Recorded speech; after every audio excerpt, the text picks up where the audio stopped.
Hola, buenas noches a todos. Buenas noches, doctor Andrés, ¿cómo está? Doctor, ¿cómo está? Muy buenas noches, ¿cómo le va?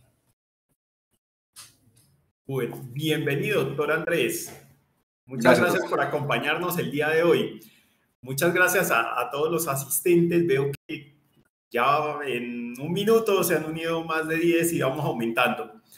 Bueno, bienvenidos. El día de hoy vamos a hablar de algo muy importante. Este mes estamos hablando sobre la defensa en casos de violencia, de acusaciones de violencia sexual. Pero el tema del día de hoy es supremamente importante para articular, porque hay muchas veces que los clientes refieren una cosa, temas de comunicaciones a través de redes sociales, de chat, de WhatsApp, y queda como, ¿y cómo se recoge esa evidencia? ¿Cómo se debe manejar?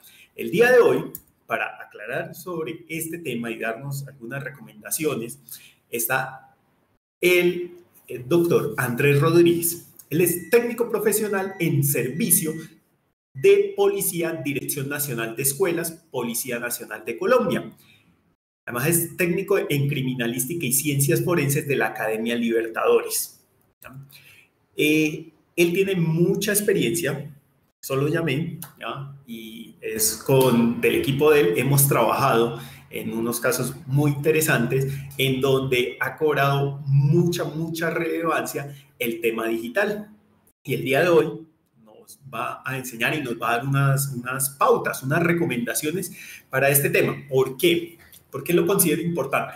Durante estos años que llevamos trabajando en temas de defensas en acusaciones de violencia sexual, a veces uno encuentra que el cliente viene y dice, aquí está el pantallazo del WhatsApp, ¿ya?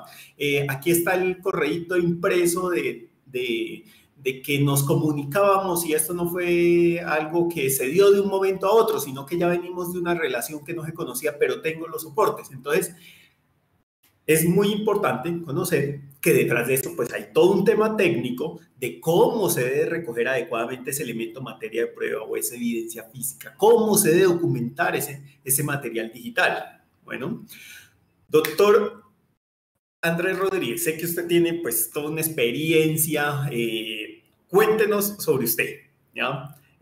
Me gustaría que usted mismo se presente porque siempre cuando nos presentan, siempre uno a veces se queda corto en unas cosas.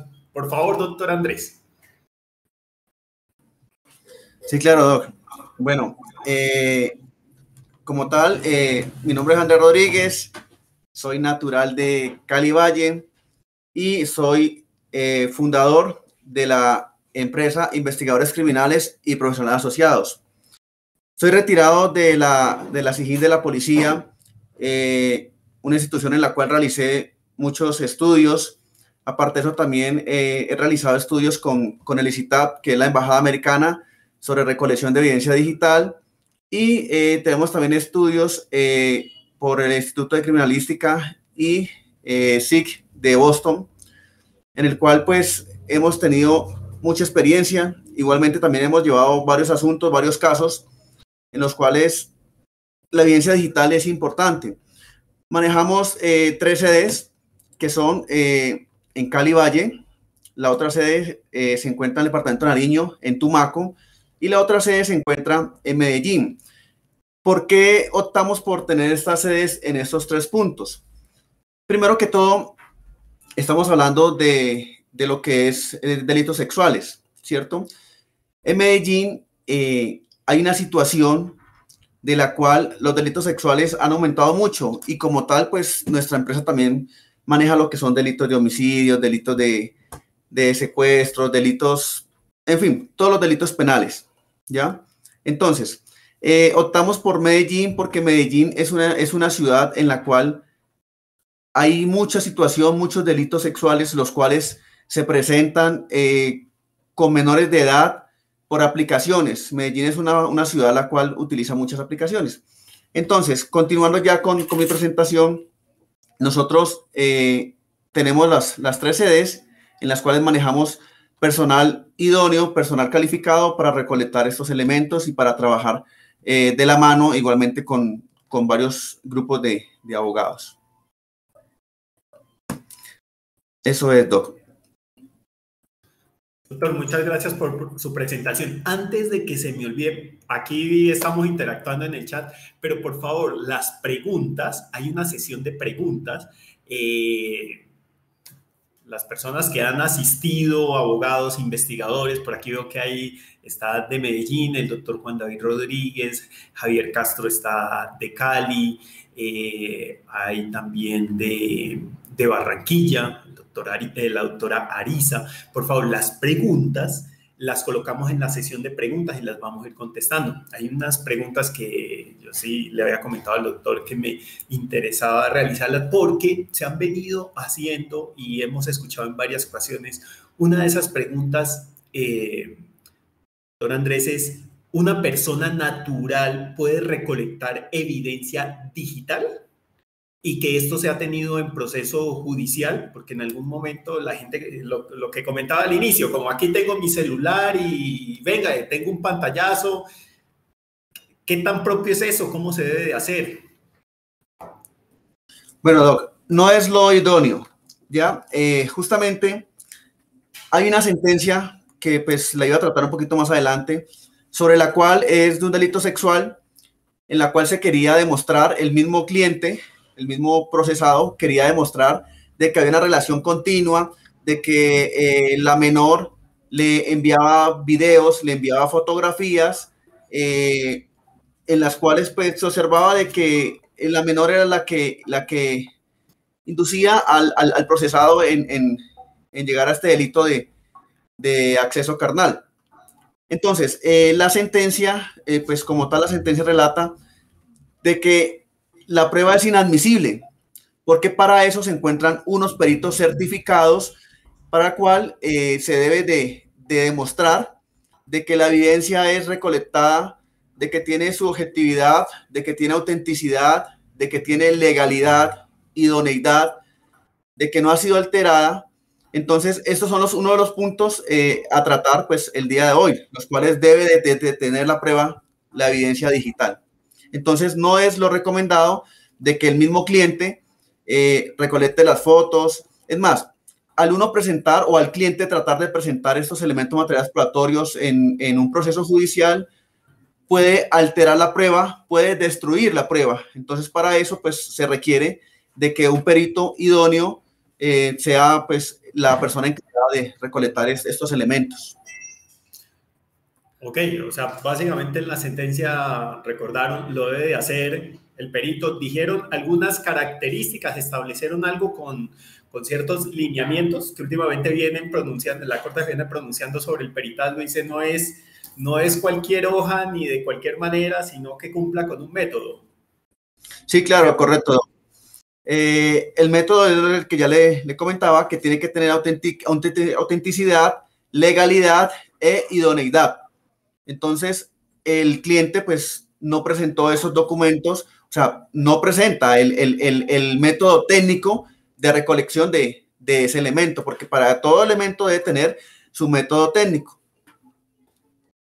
Entonces, esa es como tal la sentencia. Yo ahorita en un ratico ya les comparto el pedacito de la sentencia donde pues, se declara como tal inadmisible por esos motivos. Correcto, muchísimas gracias, Doc. Otra pregunta con respecto a esto y que uno lo observa con muchas áreas periciales. Permítame conectar el computador.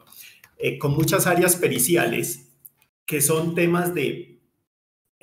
Hay un protocolo internacional, como un protocolo europeo, un protocolo americano. ¿Qué hay con respecto a la recolección de este tipo de evidencia y cuál es el más idóneo o existen diferentes? ¿Por qué lo digo? Por ejemplo, en temas de psicología nos han dicho métodos de entrevista, SATAC, ¿cierto? Porque venimos de una formación norteamericana, pero cuando uno va a revisar hay cerca de 20 o 21 métodos de entrevistas. ¿Aquí existe algo similar? Su micrófono, doctor.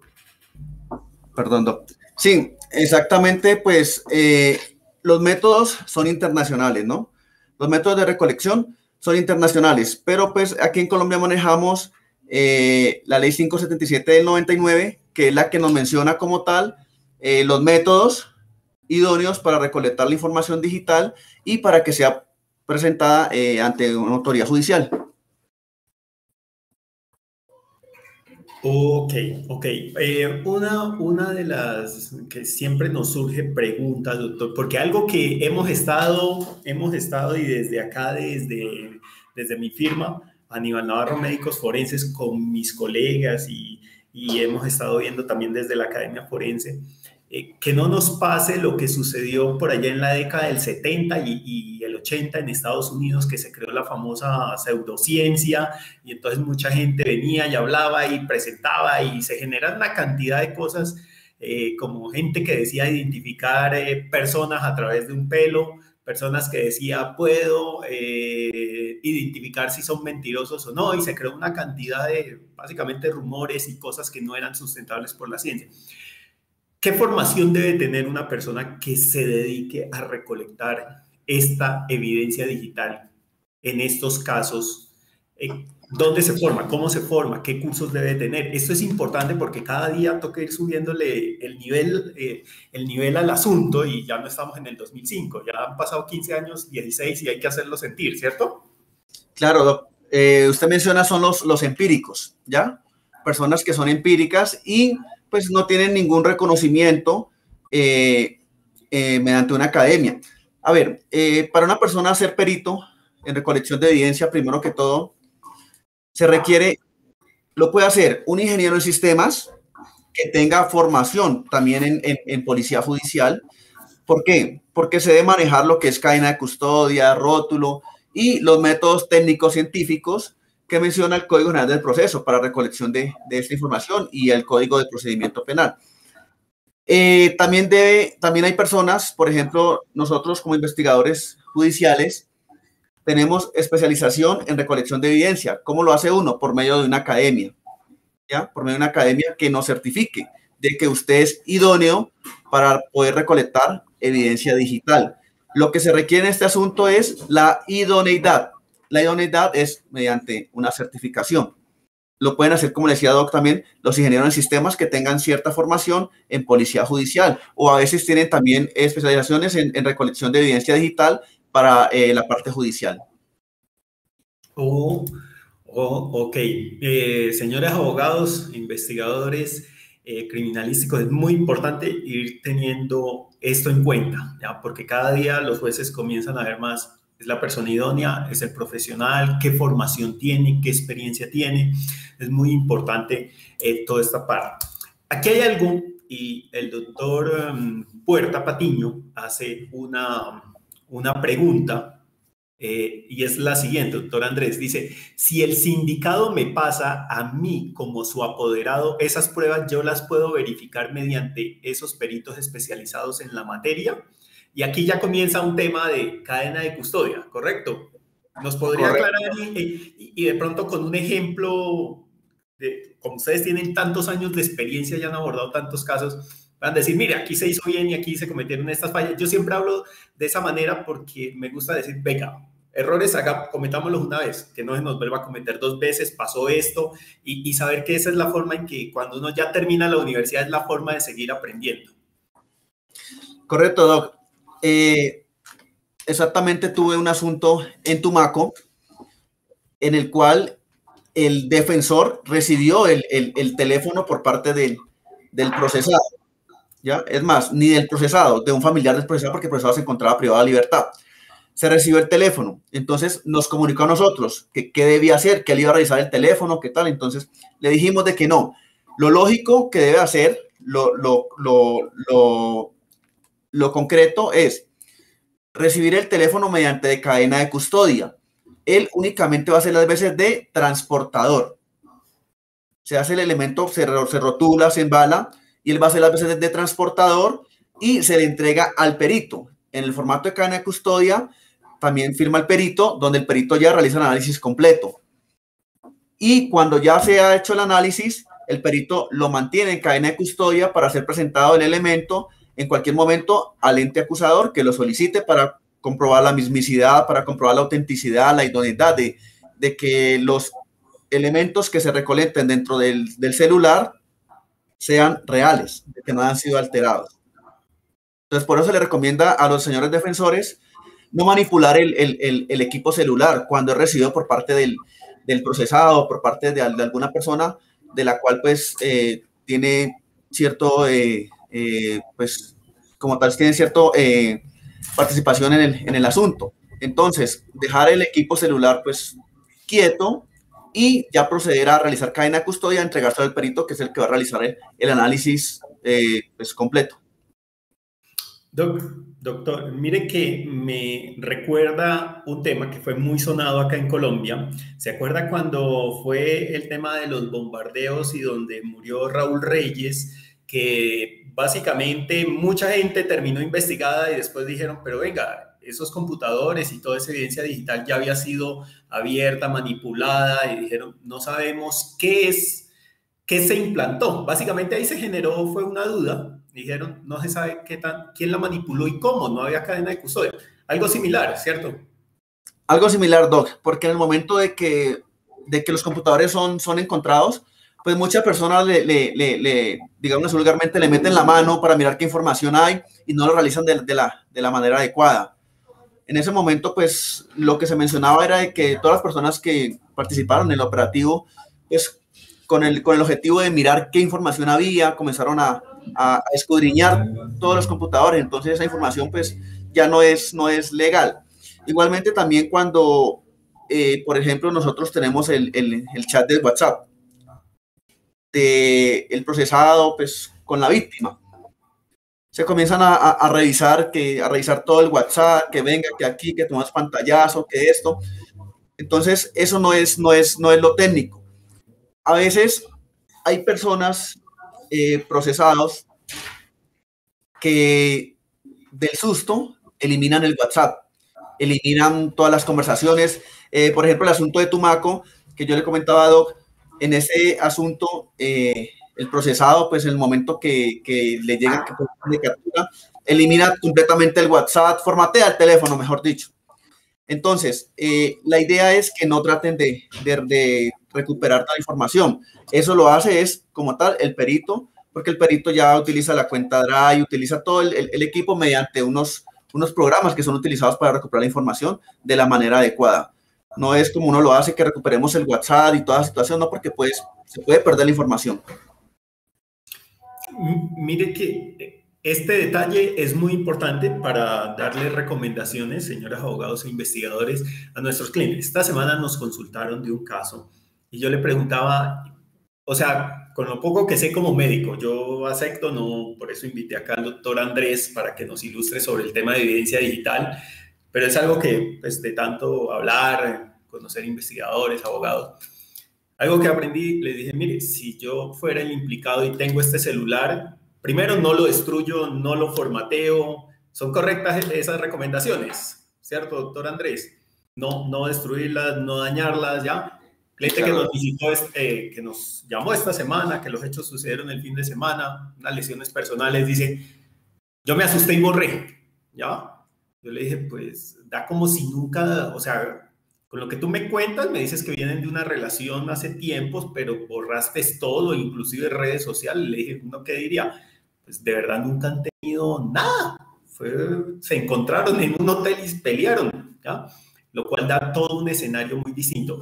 Y hay que recomendarles esto. Y otra de las cosas, pienso que más que peritos, todos hacemos es una cuestión de asesoría.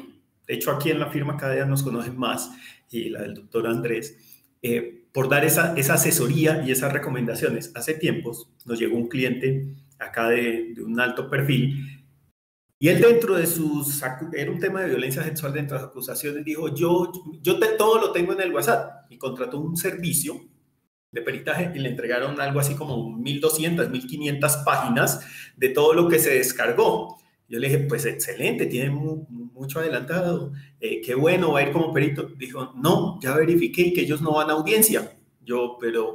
Y entonces él me decía, yo la puedo sustentar, yo tengo aquí las 1.500 páginas. Yo le dije, no, porque usted es el acusado, o sea, tiene que ir, ¿ya? Quien lo descargó, una trazabilidad, que explique los programas. Y ahí viene, doctor Andrés, una pregunta. Sé que esto es, la verdad, es como un postrecito porque esto es un tema grandísimo que llevará, si uno dice, lleva horas para empaparse del tema y meses para entender cómo funciona.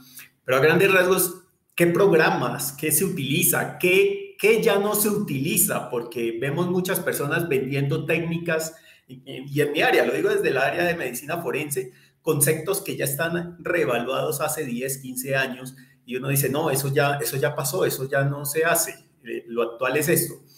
¿Qué hay con respecto a estos programas que les podamos recomendar aquí a los doctores? De decir, esto es como lo que está de vanguardia y esto ya no se hace. Bueno, Doc, la verdad es que hay peritos que son de la vieja data, que utilizan programas sobre metadatos, programas los cuales recuperan mucha información. Los peritos normalmente confían a veces en los programas con los que siempre trabajan. Hay muchos programas nuevos, pero resulta que en esta cuestión de programas antiguos, programas nuevos, no hay ninguna pues línea como tal que diga como las sentencias. Por ejemplo, esta sentencia está abolida. No. Después de que el perito cumpla con el procedimiento de la recolección de la información, con eso, y de que mencione los métodos técnicos científicos, con eso ya es legal la recolección de la información. Y se puede presentar a audiencia y puede presentar como tal a una preparatoria, a un juicio, a una revocatoria, a una medida de aseguramiento. Entonces, en ese punto sí, ya cada perito es el que utiliza sus programas, porque es que hay programas que se demoran mucho, por ejemplo, en descargar información, hay programas que se demoran 3 días en descargar una información de un drive, de un equipo celular, en recuperar la información de un equipo que ha sido borrado completamente. Entonces, cada perito pues maneja programas. Hay infinidad de programas, pero en las academias se enseñan unos cuantos programas que son los que, pues, en los que se confía normalmente.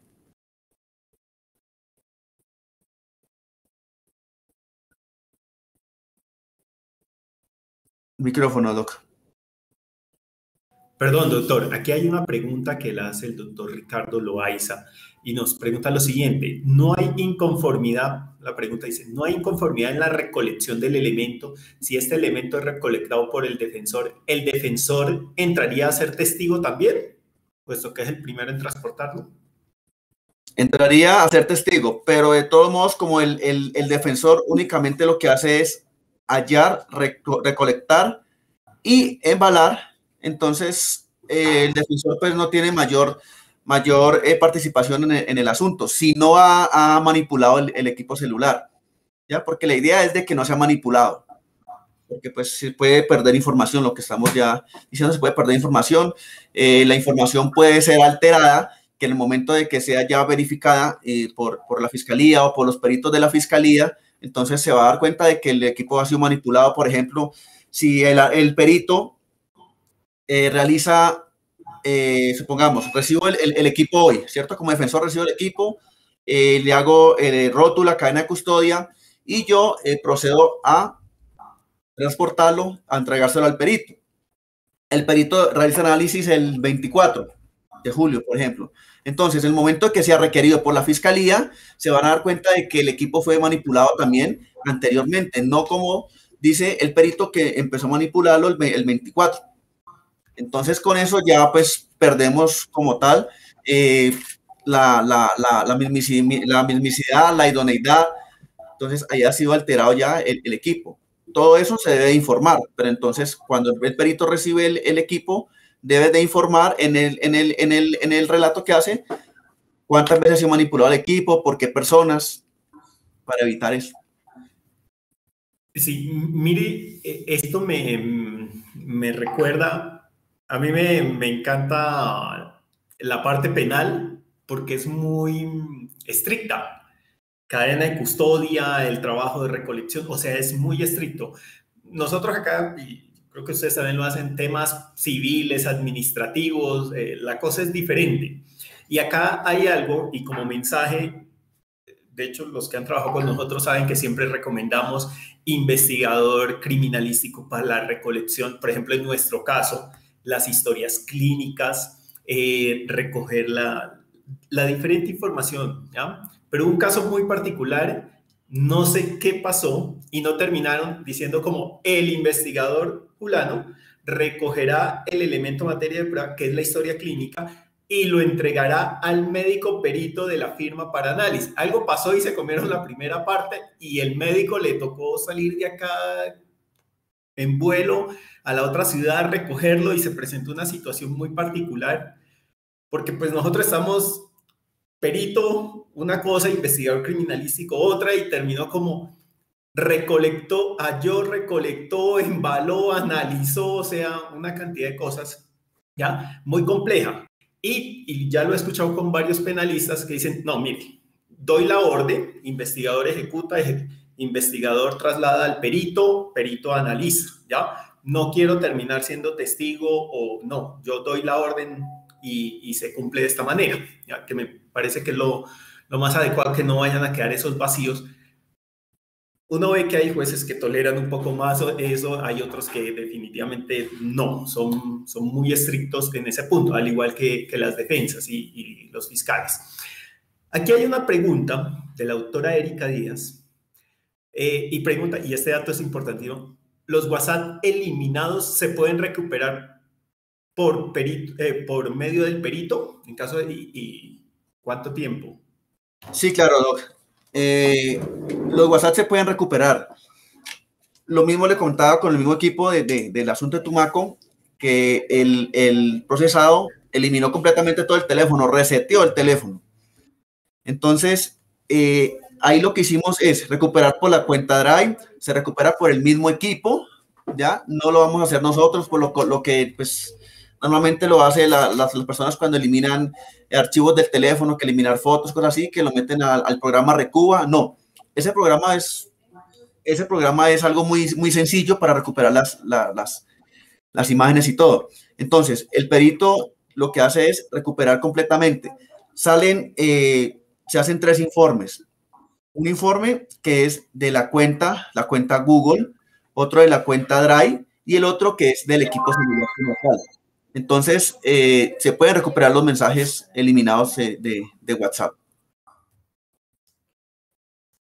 Ok, y una pregunta, porque esto en algún momento, hace muchos años que trabajamos un caso, y estaban los discos duros para eso en particular, y nos explicaban que se van escribiendo como una capa encima de otra capa, y alguien decía esto, para esa época y para esa tecnología del momento, esto decía, puede como sobreescribirse hasta 10 capas, era algo así, como hasta 10 capas podemos recuperar, después ya es imposible. Y como se hablaba de un sistema de grabación continuo, decían eso más o menos puede equivaler a tantos meses.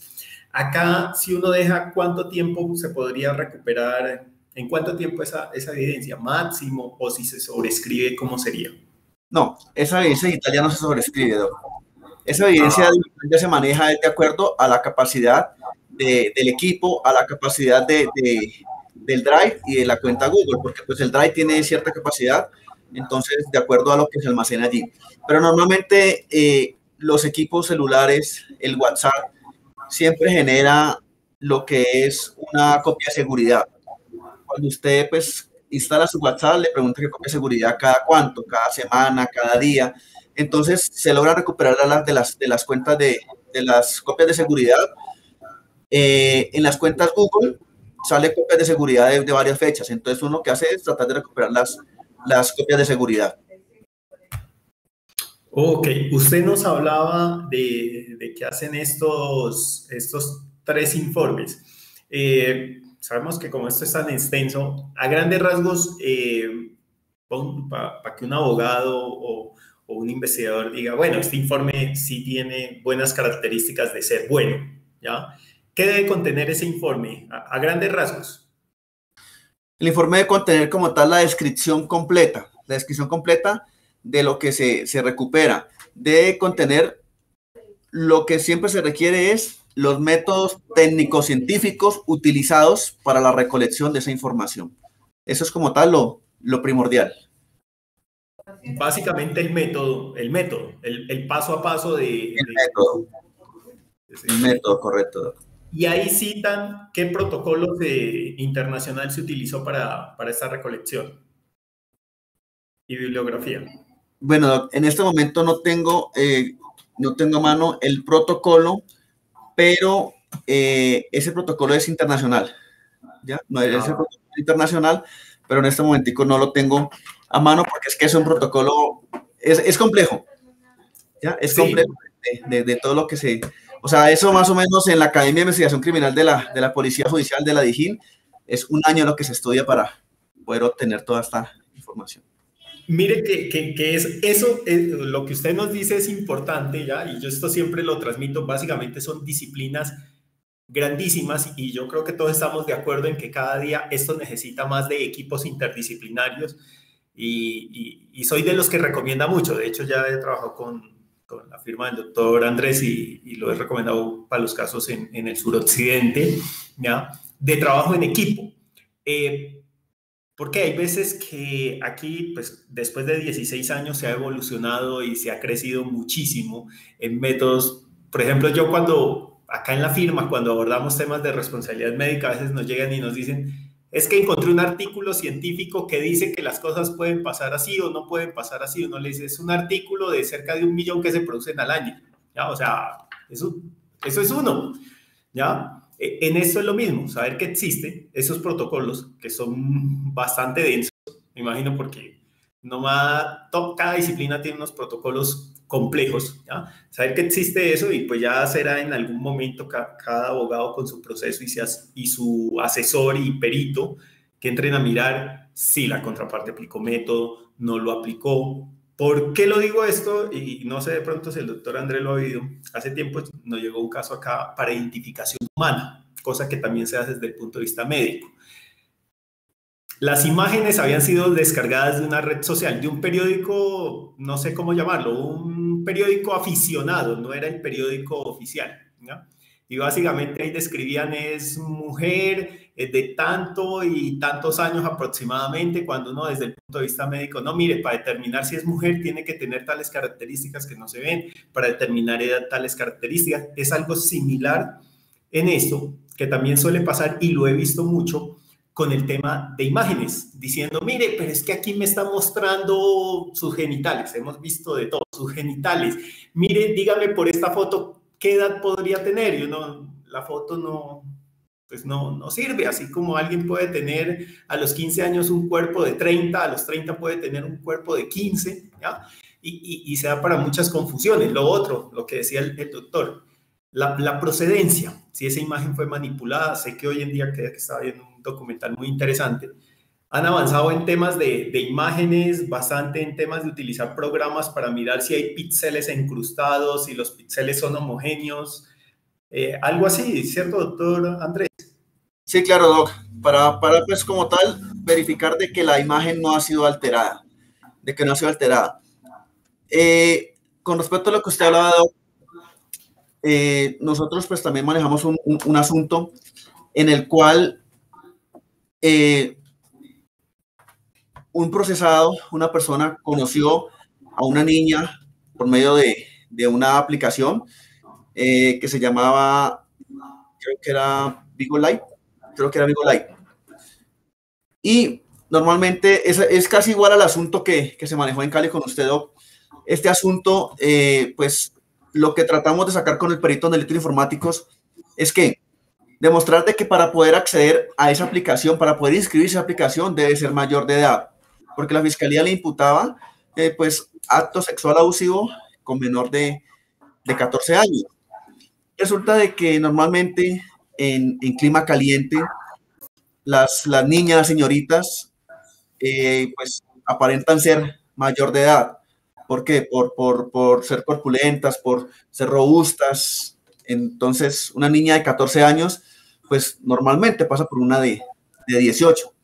Entonces, como tal, pues, esta persona fue denunciada y fue capturado. Entonces, por medio del perito, ¿nosotros qué hacemos? Manejamos lo que es la inscripción en las aplicaciones, cómo se inscribe la persona en la aplicación, qué debe hacer para poder inscribirse en la aplicación, para demostrar pues de que efectivamente, o sea, o nos mintió diciendo de que era mayor de edad, porque pues se supone que si está en la aplicación que es para mayores de 18, entonces pues la imputación no entraría por ser menor de 14. Igualmente también, pues, se hace una valoración, pues, con el médico para que el médico diga si es verdad que la niña aparenta ser mayor de edad o no. No sé si de pronto a usted también ya le han correspondido estos asuntos así, de hacer la valoración de las niñas, pues, para demostrar de que efectivamente, pues, aparenta ser mayor de edad. Sí, señor. De hecho, los abogados lo llaman y establecen su estrategia como error de tipo, ¿ya? Y de hecho es donde entramos a apoyar el equipo del doctor Rodríguez. Ellos lo hicieron desde la parte digital, nosotros lo hicimos desde la parte médica. Podrá sonar un poco curioso o raro, pero se centró en básicamente desde el punto de vista de nosotros hablar, mire, hay edad cronológica, edad aparente y edad biológica. Y la edad biológica se hace con estas características. En este caso, partimos de dos datos porque los médicos que la valoraron no determinaron, pero los dos datos daban para hablar de un percentil alto. Esos son unas curvas y una serie de estándares que hay, inclusive eso para cada país. Y dentro de cada país hay una variabilidad bastante amplia. Usted puede mirar personas en el Chocó y no se van a desarrollar igual que la gente de Pasto. Inclusive la gente de Pasto no se desarrolla y crece al mismo ritmo que la gente de Tumaco. O sea, están a 3, 4 horas y el cambio es bastante marcado. Entonces son cosas que toca en equipo sentarse y hablarlas y mirar cada uno qué le va a aportar a ese tipo de casos. Por acá nos dice el doctor Javier Reyes, ¿dónde lo podemos ubicar, doctor? Ahora cuando enviemos información le enviamos los contactos del doctor Andrés Rodríguez y de su equipo. Aquí hay una pregunta del doctor Alberto Camacho y creo que es la duda de muchos abogados porque investigadores la tienen clara porque se dedican a recoger elementos continuamente. Dice, ¿cuál es el procedimiento de recolección de información?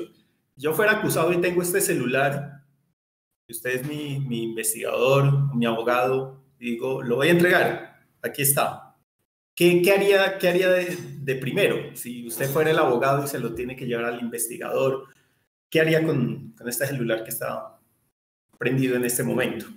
Bueno, de acuerdo al artículo 125, numeral 9 del Código de Procedimiento, nosotros también realizamos algunas labores que realiza la Policía Judicial. Nosotros realizamos no interrogatorio, sino entrevista a indiciado en presencia del defensor.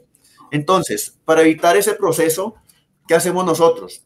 Le hacemos la entrevista al procesado, donde él menciona de que él tiene unas fotos en las cuales se puede evidenciar de que efectivamente pues no tiene culpabilidad sobre el asunto o de que era una relación consensuada. Entonces, ¿nosotros qué hacemos en el informe? En este momento de la entrevista, el señor fulano de tal procesado o el entrevistado hace entrega de un equipo celular, marca tal, características tal, color tal, email tal, al investigador para ser analizado para poder extraer la información que menciona el procesado. Entonces, en ese momento, la persona que haya, recolecta y embala será el investigador para ya posterior análisis. Esa es la ruta para evitar, si está el defensor allí, para entonces evitar de que sea entregado al defensor. Lo realiza y lo recibe directamente el mismo investigador.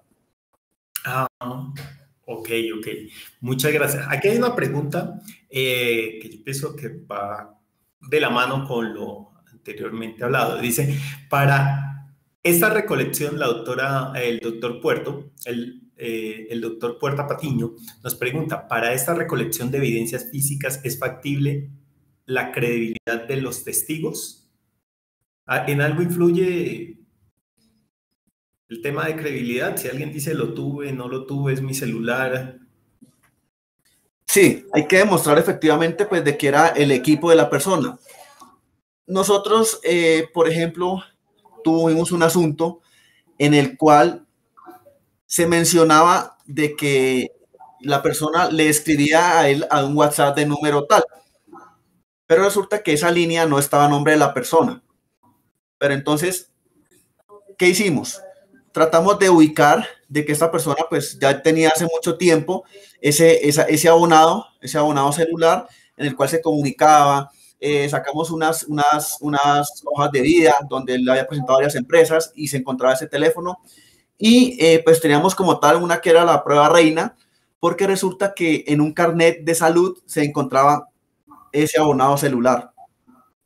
Entonces, por ese lado, porque la fiscalía pues igual nos hacía la misma pregunta. ¿Cómo me demuestra usted de que ese equipo, de que ese teléfono es el del procesado, si no está a nombre del procesado? Entonces, pues la prueba como tal son esos, son testigos también de personas de que digan, no, yo siempre le escribo a este WhatsApp, porque hay personas de que acostumbran a tener un número para WhatsApp y otro número para llamadas. Entonces, mediante testigos, uno ya pues recolecta entrevistas en las cuales diga de que sí, de que ese número, ese abonado celular es el de que utiliza normalmente la persona para conversar, para comunicarse por medio de WhatsApp. Mire, doctor, que usted plantea un escenario que no es muy raro, ¿ya? De hecho, es bastante frecuente y lo hemos ido viendo acá en la oficina y con ciertos profesionales en particular, ¿ya? De utilizar dos celulares y uno es el legal, el otro es para las amigas, ¿ya? Y cuando se genera el problema es, ¿y ahora cómo se va a demostrar? Y si lo tenía exclusivamente para comunicarse o destruyen sin car, es un problema. De hecho, hace días dicté un curso y les decía, tengan cuidado con eso. Yo les estaba dictando un curso de otra cosa. Pues decía, señores, tengan cuidado porque viene el problema y cómo va a demostrar que salieron los mensajes, que es su celular. O sea, realmente es un problema. Ustedes lo pudieron demostrar muy bien. Yo tuve un caso muy particular acá donde se alegaba un tema de una muerte y de una falla, pero el paciente siempre consultaba con los documentos de identidad de su hermano. En una historia clínica habían dos personas distintas, ¿no? Ya casi, en ese caso particular lo descartamos, dijimos, no, pues, ¿cómo vamos a saber a quién le vamos a preguntar quién realmente fue? ¿Ya? El problema es que un día que consultó terminó muerta esa persona y quien nos consultó era su hermano, el que quedó vivo, ¿ya? Realmente el poseedor del documento de identidad. Decíamos, nada que hacer, o sea, en este momento ya se generó un certificado, ahora vendrá el proceso de mostrar que está vivo y el que murió fue su hermano. O sea, un problema grande. Eso parece raro, pero lo ve. Con cierta frecuencia uno lo ve. Aquí hay algo que nos comenta el doctor Javier Barriga, dice, y es lo siguiente. Nos pregunta, ¿las normas ISO 27001 tienen aplicación en la obtención y recaudo de las pruebas digitales en los asuntos de violencia sexual? ¿Saben algo sobre este tipo de normas, doctor Javier?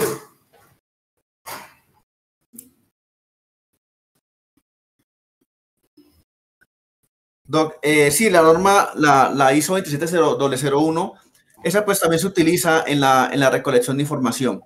Pero normalmente lo que se obtiene es la ley 529 del 99, que esa ley es como tal la que nos menciona el recorrido que debe hacer la información para poder ser presentada ante un ente judicial. Excelente. Aquí hay una pregunta del doctor Enrique Puerto. Dice, sucede que el procesado tenía en su celular los chat con textos que le benefician para el actual proceso hace 3 años. Hoy se pueden rescatar estos diálogos del chat cuando cambió de teléfono. Eso es posible porque normalmente habemos personas, yo creo que usted y muchos de los que estamos aquí somos juiciosos de instalar y reinstalar nuestro WhatsApp y lo hacemos por trazabilidad y todo queda guardado en la nube. Si se lo entrego a personas como mi mamá o mis tíos, nada, todavía no saben qué es Gmail, ¿ya? Y viene ese problema de dónde quedó y cómo reinstalaron. ¿Es posible recuperar después de tanto tiempo esta información? Pues ahí se hace un manejo de recuperar las claves de la cuenta Google, que tenía ese equipo en ese tiempo. De todos modos, con el equipo, algo se trata de recuperar si no se tiene la cuenta Google, si no se tiene la cuenta Drive, porque normalmente de ahí es donde se parte todo, de la cuenta Google y de la cuenta Drive, porque esa es la que nos permite reinstalar o recuperar copias de seguridad al equipo. Esa es la que nos permite. Doc, y hablando también de los dos equipos, con respecto a eso, pues le comentaba yo que día que estábamos hablando también, Doc, sobre las celdas de ubicación, localización. Por ejemplo, teníamos un asunto de un delito sexual. Ahora, en la actualidad, y de pronto los defensores también han tenido asuntos así, en los cuales las niñas ahora ya utilizan de denunciar a una persona por acto sexual, cuando es consensuado, por un iPhone, por dinero, por ropa, por viajes. Entonces, ahora último, hemos tenido muchos asuntos así, muchos asuntos en los cuales, por ejemplo, la vecina busca al vecino, comienza a cortejar al vecino y termina pidiendo un iPhone. Entonces tienen relaciones, pero si el vecino no le sale con el iPhone, entonces lo denuncian. Y dentro de la denuncia mencionan de que, por ejemplo, el viernes yo me reuní con él, estuvimos en tal hotel, por ejemplo. Pero entonces, ¿qué se hace allí? Si el procesador nos dice, no, yo no estuve con ella el viernes. Eso fue hace 15 días, una sola vez, por ejemplo. Entonces nosotros utilizamos ahí al operador y ahí viene la situación de tener las INCARES o el abonado a nombre de la persona. ¿Por qué? Porque por medio de la persona se le da el poder al defensor y el defensor nos acredita a nosotros como investigadores dentro del asunto de la referencia. Nosotros oficiamos al operador utilizando varias sentencias y varios artículos para que el operador nos entregue una sábana de llamadas, una celda de ubicación, localización y triangulación para mirar dónde estaba esa persona ese día. Normalmente, pues uno nunca deja su teléfono en la casa, ¿cierto? Y en el día va con una o dos llamadas que poco reciba uno. Entonces uno puede ubicar a esta persona. Eso llega en un sistema cifrado que nosotros lo metemos a un programa, un sistema link, y ya se descifra y entonces con eso se puede ubicar a dónde se encontraba esa persona en ese momento. ¿Para qué? Para desvirtuar de que efectivamente el viernes pues tuvo relaciones con la persona. Entonces eso también, pues, si está a nombre de la persona del equipo, se hace por ese medio. Con el poder, la autorización, nosotros ya oficiamos al operador. Cuando el abonado no está a nombre de la persona, ya toca por medio de juzgado de control de garantías para que se levante la reserva y el operador ya no responda para la fecha tal donde se encontraba la persona.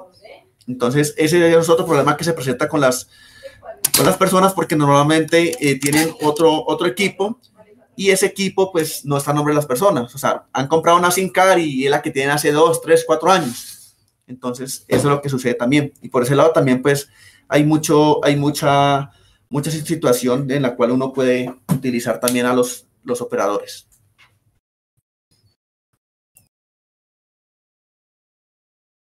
Doc, el micrófono. Mire, doctor, que ese detalle y eso que usted está comentando cada día se ha ido volviendo más frecuente. De hecho, acá hay personas que nos han contactado de urgencia, o sea, de urgencia como atiéndame ya. Y he tenido casos en donde les he dicho, bueno, hay un tema de que en este caso usted va a ser acusado o lo van a denunciar por un tema de violencia sexual. Dicen, es que me están pidiendo plata. Ya que hemos tenido clientes que han desembolsado fuertes sumas de dinero antes de contratar equipo y todo, porque le dicen 8 de la mañana. Tiene hasta las 6 de la tarde para bajarse de tantos millones o cientos de millones, depende del perfil. Y hubo un caso muy particular, y eso fue de Antioquia. Me llamó y recuerdo que estaba en ese momento en otras diligencias. Le contesté y le dije, mire, ya está metido, o sea, ya hay un problema, pero básicamente tiene que activar porque es víctima de una extorsión. ¿Ya? Y le recomendaba, busque un abogado penalista, documenten esto, avisen el Gaula, ya, porque pues, usted va a dar el golpe primero, porque lo citaban a entregar una plata. ¿Ya? Después nos comentó que sí, él había avisado y todo, sin embargo lo denunciaron, pero ya se activó, él primero avisó y fue una buena práctica antes de, no, entrego la plata y después miro a ver qué pasa, que por lo general siempre entregan dinero y después viene la demanda y les siguen pidiendo dinero. De hecho, acá tenemos algunos clientes que le han pedido mucho dinero y después de todo un trabajo con investigadores privados han logrado desmantelar y demostrar que hay todas unas organizaciones criminales estructuradas con menores de edad, con mujeres, con muchos profesionales a bordo, ya, cosas muy fuertes, ¿ya? Entonces, toca tener cuidado y dar esa recomendación. Aquí hay Una anotación que nos dice el doctor Álvaro Santos y es lo siguiente: con la ley 1826 de 2017 se regula la figura de acusador privado, donde la víctima puede recolectar pruebas a través de un investigador y estas pruebas deben ser presentadas por el abogado. ¿Y qué tanta legalidad tendrían en un proceso penal? ¿Qué experiencia tienen? ¿Han trabajado para víctimas, doctor Andrés? Yo ahora le comento mi experiencia en este tipo de casos. Sí. ¿Ustedes lo han hecho para víctimas? Para víctimas también, hasta hemos sacado órdenes de captura, pues nosotros no, por medio de la fiscalía, o sea, todas las pruebas que nosotros recolectamos se pasan a la fiscalía ya pues analiza las pruebas y solicita orden de captura. También, nosotros hemos recolectado buenos elementos, materiales probatorios, en el caso en que menores están siendo abusadas y, por ejemplo, tuvimos un asunto en el que había una niña que estaba siendo abusada por un vecino y en este asunto se dio cuenta la hermana. La niña venía siendo usada hace como 4 meses, pero la niña también por un celular, quería un celular. Entonces la que se dio cuenta fue la hermana. La hermana vivía en el Caquetá. Cuando la niña fue a visitar a la hermana, estuvieron un tiempo en vacaciones y la hermana pues coge el celular de la niña y se da cuenta de muchas cosas que salían allí, muchas fotografías que se enviaban. Y entonces pues por este asunto ahí se analizó también con el perito en delitos informáticos, porque pues el asunto había empezado porque el señor, pues el vecino comenzó a molestar a la niña, le pidió el número y ahí comenzaron a hablar.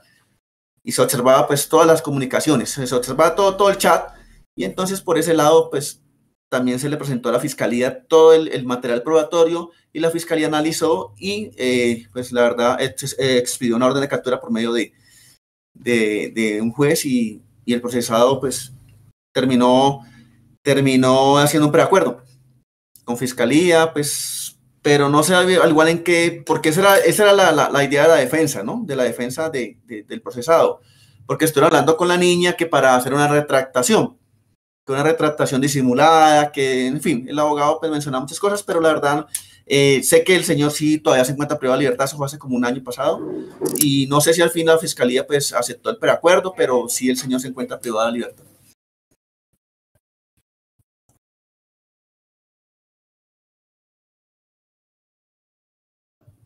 El micrófono, Doc. También nos han llamado en estos casos para trabajar para presuntas víctimas, ¿ya?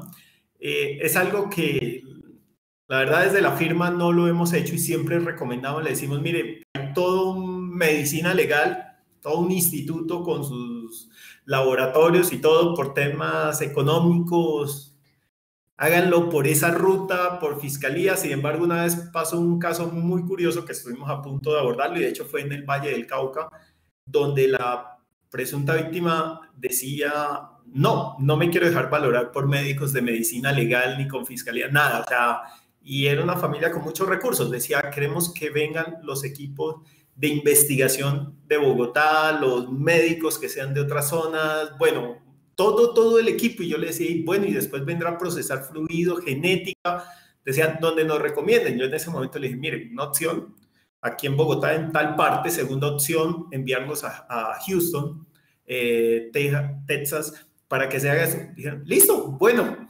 Yo decía, no, y ahora para viajar a hacer toda la valoración, porque hay mucha cosa escrita para presuntas víctimas desde funcionarios del Estado, ¿no? Venirlo a hacer privado, pues más engorroso y viene un tema de trabajo. En ese momento, más bien desistimos, somos más de temas de trabajar para la defensa. Yo creo que un gran porcentaje de su trabajo, doctor Andrés, es temas de defensa, ¿cierto? Sí, claro, Doc, la mayoría son de defensa. La mayoría son de defensa y uno siempre tiene que analizar, pues, cómo va a proceder para poder realizar una debida defensa técnica y material en conjunto con los defensores, porque la verdad, dentro del trabajo investigativo, lo primordial es tener buena empatía con el defensor. Nosotros trabajamos, por ejemplo, a veces nos contrata la familia del procesado y nos dice, miren, yo necesito esto que me dijo el abogado. Listo, pero entonces nosotros, ¿qué debemos de hacer? Debemos de primero que tomar contacto con el defensor para poder cuadrar un programa metodológico y ahí sí ya posteriormente pues, realizar la debida recolección de elementos material probatorio. Tuve un asunto en que un defensor decía de que no nos enviaban un informe, lo que necesitaba y ya. Pero entonces yo le decía, doctor, discúlpeme, pero regáleme un tiempo para poder sentarnos, dialogar cómo está el asunto, qué es lo que pretende usted del asunto, y así yo le puedo manifestar lo que nosotros le ofrecemos y cuál es la idea del trabajo investigativo, qué es lo que se requiere en el trabajo investigativo para que hablemos el mismo idioma. Entonces, siempre es importante eso. Mire que compartimos la misma forma de trabajar y creo que con muchos abogados de los que han asistido hemos trabajado y compartimos eso que decimos, desde la defensa no podrán haber recursos ilimitados como Fiscalía o Medicina Legal los tiene, pero sí tenemos algo a favor que es tiempo y sentarnos, hablar del caso, y de hecho con el tema que hemos estado trabajando últimamente juntos es reuniones y mire, y esto se le puede alargar más por aquí, hay vacíos en esta parte, ¿ya? Esa serie de recomendaciones. Esto es tan amplio, ni nosotros queremos ser abogados, ni ustedes van a querer ser médicos, son cuestiones de pensamiento muy diferentes, como yo les decía al inicio, investigación criminalística, pero está bien el doctor Andrés Rodríguez, porque eso es una disciplina diferente con sus detalles particulares. Esa invitación, sienten y trabajen en equipo, ¿ya? Hace mucho tiempo, muchísimo tiempo, tuvimos una experiencia con la doctora Olga Lucía en un caso de este perfil, de este tipo de casos, donde a la psicóloga que tiene doctorado en psicología forense en temas de maltrato infantil y violencia sexual, la presentaron no como testigo experto, sino como testigo común. Se cayó. A mí me llevaron a hablar de las enfermedades del señor, no del informe pericial y de las falencias que tenía el informe de violencia sexual. Ese pequeño detalle llevó a una condena de 18 años. No, nos presentaron para cosas que no habíamos hecho. Entonces toca tener cuidado y trabajo en equipo. Mucha humildad, sentarse y hablar de estos temas abiertamente y con confianza, aceptar lo que uno sabe y lo que no sabe. Aquí nos pregunta el doctor John Otero, ¿cuál sería el embalaje adecuado para este tipo de evidencia digital? ¿Cómo se embala? Sí, ¿cómo se recupera? Estamos muy entrenados de pronto para recuperar proyectiles, pistolas, fusiles, pero ¿y la evidencia digital? Bueno, Doc, normalmente un equipo celular, digámoslo así, un equipo celular, ¿cómo se debe embalar? Se embala, se consiguen las bolsitas esas que uno utiliza para presionar las bolitas, esas que vienen a veces los electrodomésticos. ¿Para qué? Para evitar que se dañe, ¿no? Para evitar golpes, fisuras. Y nosotros, ¿qué hacemos normalmente? Utilizamos unas bolsas que son de papel aluminio para poder meter el equipo antes y luego ya en las bolsitas de aire y luego en una caja pequeña. ¿Para qué se hace eso? Porque es que resulta que, pues, usted sabe que la magia es magia y resulta que en cualquier momento, pues, le pueden meter algún, digámoslo así, como decían antes, que decía que un CD, que le ponían un imán, que se dañaba. Entonces, nosotros evitamos eso. Y eso es lo que se embala normalmente para evitar de que el equipo, pues, por cualquier medio extraño, se pueda dañar toda la información, se puede dañar todo lo que posee como tal el celular. Eso es lo que se hace normalmente. Las memorias USB, pues también se embalan de la misma forma para evitar que su información se pierda. Excelente información la que nos acaba de dar para tener cuidado. El doctor Álvaro Moreno nos pregunta si la información está en circuito cerrado de televisión, ¿cómo se hace para autenticar el contenido de estas imágenes? Y sí, muy buena pregunta, doctor Álvaro. Sí, hemos visto varios casos y la pregunta es, bueno, ¿cómo la recupera? He tenido clientes muy queridos que llegan con el disco duro y dicen como, aquí lo tengo, ya lo recuperé. No, oiga, eso necesita cadena de custodia, no puede ser así. Hubo un caso muy particular y fue un caso muy sonado aquí en Colombia, pues donde los funcionarios del ente investigador fueron y como prendieron el celular y que corre el video y lo grabamos. Y de hecho el equipo de investigación muy bueno fue y dijo, no, venga, señor, eso se hace así, o sea, eso se va a caer. De hecho, nos contrató los familiares de la víctima que falleció, nos dijo, quiero que revisen y nos digan qué está mal y que Fiscalía venga y mire, que no meta la pata. Fue básicamente ese nuestro trabajo. Y les dijimos, pilas, en la necropsia hay esto, se pueden meter por tal parte, los investigadores, la evidencia digital tiene esto, y comenzaron una serie de cosas que después se subsanaron porque estaban volando y se hubieran podido caer. ¿Qué pasa con este tema de los circuitos cerrados de televisión? Bueno, eso es primordial de que primero que todo, la persona que posee el circuito grabe en una memoria USB la información. Porque dependiendo las cámaras que tenga, la información dura entre 8 días, 15 días a un mes. ¿Ya? Si es de una tera con 2, 3 cámaras, dura un mes. Entonces, esto sí pasa que la información se sobreescribe. Entonces, se nos borra. Normalmente los circuitos cerrados de televisión, los DVR, usted cuando abre el DVR observa unos cuadros que él dice hasta qué fecha está grabando y qué fecha se está borrando, sobreescribiendo. Entonces, si es muy importante la información, ¿qué se debe hacer? Descargar el DVR, desactivarlo, cambiar el DVR por otro y guardar ese DVR en cadena de custodia. Porque normalmente uno lo que hace es descargarlo en una memoria, pero del mismo DVR, no grabarlo con otro equipo, del mismo DVR, ni grabar por partes. Hace poco me llegó una información que la habían grabado y la habían descargado y la grabaron con el programa Filmora. Le dijimos, no sirve, tiene que ser descargado directamente el DVR. Entonces, ¿qué hicimos? Para seguridad le dijimos al cliente que le comprara el DVR al señor de una panadería para poder tener ese DVR como cadena de custodia y realizar la entrevista al propietario del local, que es el que nos hace la entrega del DVR, porque no es que usted lo tenga, bueno, y usted lo tiene, pero ¿de dónde lo sacó? ¿Cómo lo sacó usted? Pues se le hurtó, ¿qué pasó? Entonces uno tiene que hacer la línea de tiempo de cómo obtuvo ese DVR. ¿Cómo se hace? Se hace por medio de la persona que nos entrega el DVR. Muchísimas gracias, doctor. Bueno, para ir cerrando, ya son las 7, muchísimas gracias a los que se han conectado.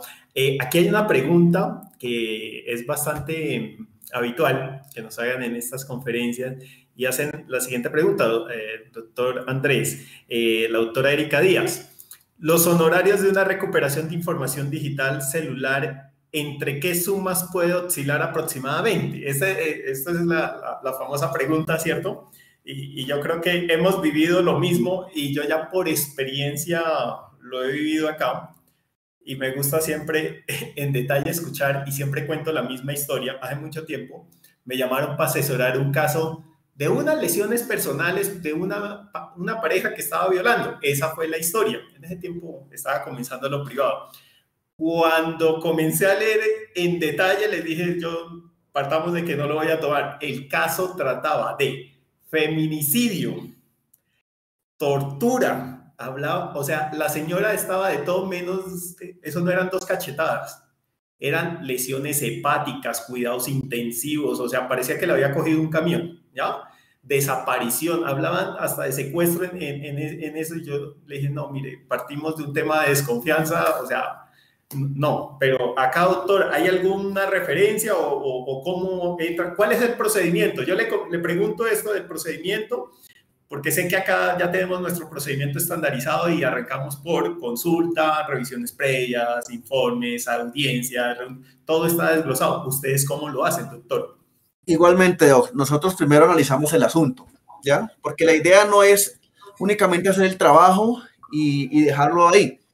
No, la idea es de que el asunto pues salga a flote, de que el procesado pues como tal pues se pueda demostrar y pueda salir de la cárcel. ¿Cómo se hace eso? La idea es analizar primero que todo lo que se va a realizar, no solamente el análisis de la evidencia, sino realizar todo de que sea una evidencia legalmente obtenida, con más entrevistas, con testigos, lo que le comentaba, por ejemplo, el celular. Si no, yo le digo que le hago la recolección de lo del WhatsApp, pero ¿cómo demuestro que ese WhatsApp sí era el de él? Nos toca hacer entrevistas de testigos, nos toca hacer más cosas en ese asunto. Entonces, pues precios allí sí, valores, queda complicado porque uno revisa el asunto y siempre salen cositas más. Entonces, Ok, listo, doctor. Muchas gracias. Sí, aquí hay temas de temas y también, de hecho, yo le he aprendido a los abogados, no es lo mismo temas de cobrar una letra que defender a alguien de un secuestro, ¿cierto? Muy diferente. Aquí el doctor Germán Herrera nos pregunta algo muy importante y creo que a ustedes aplica muchísimo este tema para temas médicos y psicológicos y psiquiátricos, poco por temas de revictimización y todo eso, pero para ustedes creo que aplica bastante. ¿Se podría examinar los teléfonos que tenga la fiscalía en custodia? sí, claro, Doc. Justamente también pues tuvimos un asunto en el cual habían capturado, ese ya no es de delito sexual, pero sí es de un concierto para delinquir. Habían capturado a 5 personas, pero resulta que las personas no se conocían. Mencionaron ellos que no se conocían. En el momento que los capturan, a cada uno de ellos les incautan el teléfono celular. La fiscalía hace acusación, no presenta ningún informe del teléfono celular de, pues, para qué fueron incautados. Entonces, por medio del defensor y de control de garantías, solicitamos de que el equipo fuera, pues, revisado por un perito de la fiscalía y si no lo poseía, entonces nosotros como ente privado realizábamos el análisis.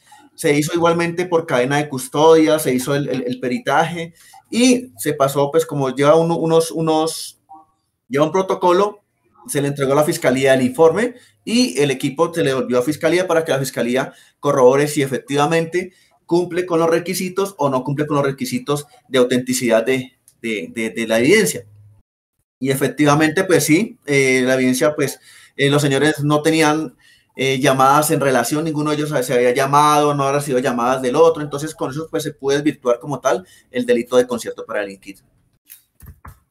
Y una pregunta curiosa, ¿qué tan frecuente es que la fiscalía entregue y qué tan fácil es que entregue esta información? Pues Doc, ahí ya el defensor tiene que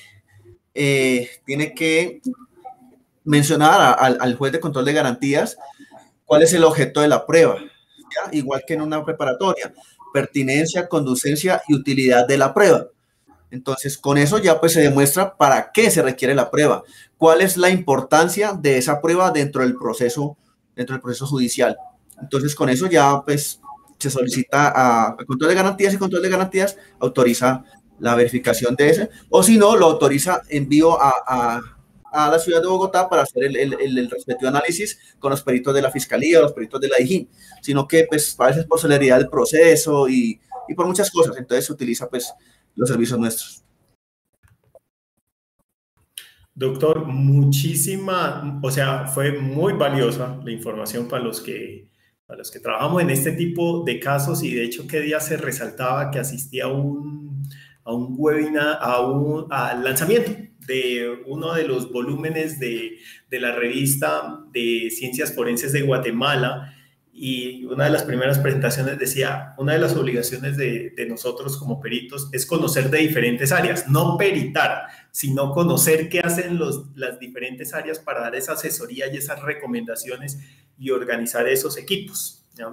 Y esto es muy importante. Y ustedes como abogados, pues mucho más, y como investigadores, de hecho desde acá, desde la firma, resaltamos bastante hay que conocer de varias áreas, ¿ya? No peritar, sino conocer para dar esas recomendaciones y saber qué profesional es el más idóneo y qué características debe tener. Doctor Andrés Rodríguez, muchísimas gracias por su asistencia, su acompañamiento. Muchas gracias a los asistentes. El día de hoy tuvimos 100 asistentes. Muchísimas gracias. Acá me están preguntando sus datos. Los vamos a compartir en los correos. Doctora Andrés, les vamos a compartir su contacto y el de su colega, de Javier Castro. ¿Ya? Lo recomiendo. Ya lo he trabajado y sé que son muy juiciosos y eso me gustó. ¿Ya? Me gustó trabajar con ellos. Entonces, muchísimas gracias por este espacio. Muchas gracias a todos. Que tengan buena noche. A usted, doctor, muchas gracias por la invitación también, igualmente. Estén bien. De pronto, en el chat dejamos los contactos, Doc. Sí.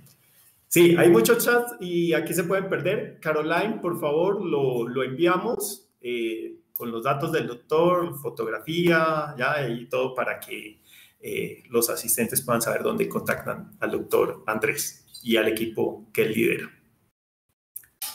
Gracias, que estén bien.